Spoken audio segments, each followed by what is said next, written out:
ശബരിമല സ്വർണ്ണ കവർച്ചയിൽ നിർണായക കണ്ടെത്തലുമായി വിജിലൻസ്. ദ്വാരപാലക ശില്പങ്ങളുടെ പാളികളിൽ നിന്ന് സ്വർണം വേർതിരിച്ചെടുത്തെന്നാണ് നിഗമനം. ചെന്നൈയിൽ എത്തിക്കുമ്പോൾ പാളികളിൽ സ്വർണം ഉണ്ടായിരുന്നില്ല, അതിനു മുന്നേ വേർതിരിച്ചെടുത്തു എന്നാണ് നിഗമനം. 39 ദിവസത്തെ സമയമാണ് ദുരൂഹമെന്നും വിജിലൻസ് പറയുന്നു. പിന്നിൽ ഗൂഢാലോചന ഉണ്ടെന്നും ദേവസ്വം വിജിലൻസ് പറയുന്നു. വിവരങ്ങളുമായി ദിസ്ന സുരേഷ് ഒപ്പം. ദിസ്ന, ഇതിപ്പോൾ വിജിലൻസിന്റെ കണ്ടെത്തലായി നമ്മൾ അവതരിപ്പിക്കുന്നു എങ്കിലും ഈ സംശയം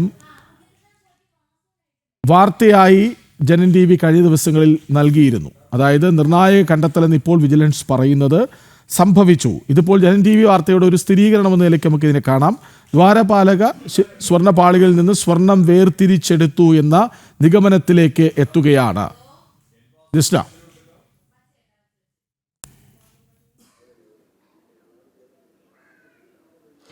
തീർച്ചയായും ജനൻ TV വാർത്ത നൽകിയിരുന്നു എന്ന് തന്നെയാണ് ഏറ്റവും എടുത്തു പറയേണ്ടത്. പ്രധാനമായും നിർണായക കണ്ടെത്തൽ എന്ന് പറഞ്ഞ് വിജിലൻസ് ഇപ്പോൾ പുറത്തേക്ക് വയ്ക്കുന്നത്, അതായത് സ്വർണം വേർതിരിച്ചെടുത്തതായാണ് നിഗമനം. ചെന്നൈയിൽ എത്തിക്കുമ്പോൾ പാളികളിൽ സ്വർണം ഉണ്ടായിരുന്നില്ലെന്നും ഒരു വെളിപ്പെടുത്തൽ പറയുന്നു. അതിനു മുൻപേ തന്നെ ആയിരിക്കാം ഈ സ്വർണം വേർതിരിച്ചെടുത്തത് എന്നൊരു നിഗമനത്തിലേക്കാണ് വിജിലൻസ് എത്തിയിട്ടുള്ളത്.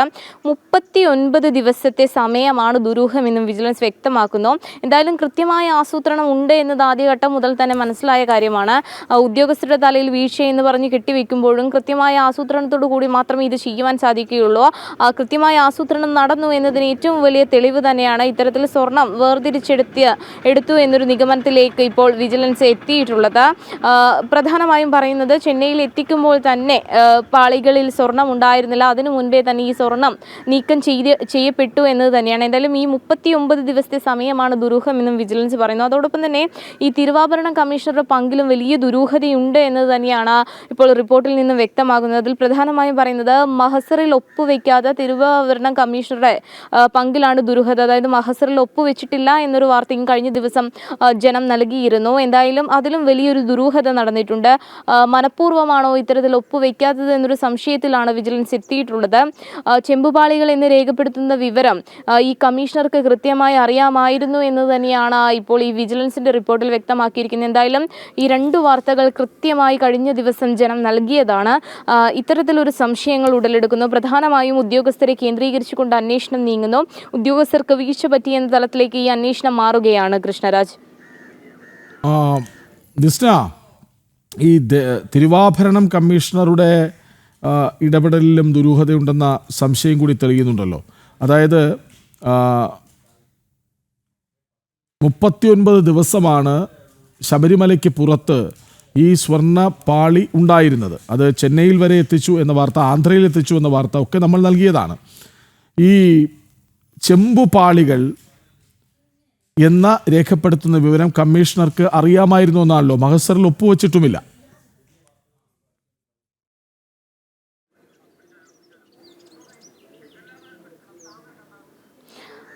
തീർച്ചയായും കൃഷ്ണരാജ്, കഴിഞ്ഞ ദിവസം നമ്മൾ നൽകിയ വാർത്ത അതുതന്നെയായിരുന്നു. പ്രധാനമായും അതിൻ്റെ കസ്റ്റോഡിയൻ എന്ന നിലയിൽ അതിൻ്റെ അധികാരപ്പെട്ട ആളുകൾ അവിടെ ഒപ്പുവെക്കണം. പക്ഷേ ആ മഹസറിൽ തിരുവാഭരണ കമ്മീഷണറുടെ ഒപ്പുണ്ടായിരുന്നില്ല എന്നത് തന്നെയാണ്. പക്ഷേ കൃത്യമായ ആസൂത്രണം നടന്നു. എന്നാൽ തിരുവാഭരണ കമ്മീഷണർക്ക് അത് ചെമ്പുപാളിയാണെന്ന് വളരെ വ്യക്തമായി അറിയാമായിരുന്നു എന്നൊരു കണ്ടെത്തലിലേക്ക് ഇപ്പോൾ വിജിലൻസ് എത്തിയിരിക്കുകയാണ് എന്നതാണ് നമുക്ക് മനസ്സിലാക്കാൻ സാധിക്കുന്നത്. എന്തുകൊണ്ടാണ് ഒപ്പുവെക്കാത്തത്? അത് ആസൂത്രിതമായി നടന്ന ഗൂഢാലോചനയുടെ ഭാഗമാണ് എന്ന ഒരു കണ്ടെത്തലിലേക്ക് ഇപ്പോൾ എത്തിയിരിക്കുന്നത്. കൃത്യമായി വിവരമുണ്ടായിരുന്നു ഇത് ചെമ്പുപാളികളാണ്, അതുകൊണ്ട് തന്നെയാണ് മഹസറിൽ ഇത്തരത്തിൽ ഒപ്പുവെക്കുന്നത്. മാത്രമല്ല ഈ തിരിച്ചു കൊണ്ടുവന്നതിൽ എത്ര തൂക്കമുണ്ട് എന്നത് കൃത്യമായി രേഖപ്പെടുത്തിയിട്ടില്ലായിരുന്നു എന്നുകൂടി കഴിഞ്ഞ ദിവസത്തെ വാർത്തയിൽ നമ്മൾ ബ്രേക്ക് ചെയ്തതാണ്. അതായത് ആ അളവ് പോലും അല്ലെങ്കിൽ ആ തൂക്കം പോലും മഹസറിൽ രേഖപ്പെടുത്തിയിരുന്നില്ല എന്നതും കഴിഞ്ഞ ദിവസത്തെ വാർത്തയിൽ നമ്മൾ ബ്രേക്ക് ചെയ്തു. അപ്പോൾ ആ വാർത്തകളൊക്കെ തന്നെയും കൂട്ടിച്ചേർത്ത് വായിക്കുകയാണെങ്കിൽ പ്രധാനമായും എടുത്തു പറയാൻ സാധിക്കുന്നത് നിർണായക കണ്ടെത്തൽ വിജിലൻസിന്റെ ഭാഗത്തു നിന്നുണ്ടാകുന്നത് ഇപ്പോഴാണ്. പക്ഷേ ജനം TV ഈ വാർത്ത നേരത്തെ തന്നെ പുറത്തുവിട്ടിരുന്നതാണ്. ദ്വാരപാലക ശില്പങ്ങളുടെ പാളികളിൽ നിന്ന് സ്വർണം വേർതിരിച്ചെടുത്തോ എന്ന നിഗമനത്തിൽ അവർ എത്തുന്നു. ചെന്നൈയിലെത്തിക്കുമ്പോൾ സ്വർണം ഉണ്ടായിരുന്നില്ല. 39 ദിവസത്തെ സമയമാണ് ദുരൂഹതയ്ക്ക് തെളിവായി അവർ ചൂണ്ടിക്കാട്ടുന്നത്. അതേസമയം മഹസറിൽ ഒപ്പുവയ്ക്കാത്ത തിരുവാഭരണം കമ്മീഷണറുടെ പങ്കിലും ഇപ്പോൾ ദുരൂഹത വരുന്നുണ്ട്. ഈ വാർത്ത വളരെ പ്രധാനപ്പെട്ടതാണ്. ഒരു ജനൻ TV യുടെ വാർത്ത ശരിവെക്കുന്നതാണ് ദേവസ്വം വിജിലൻസിന്റെ കണ്ടെത്തൽ. ഈ വാർത്ത നമുക്ക് കൂടുതൽ വിശദമായി മറ്റു വാർത്തകളിൽ എടുക്കേണ്ടി വരും. വിവരങ്ങൾ നൽകുകയായിരുന്നു ദിസ്ന സുരേഷ്.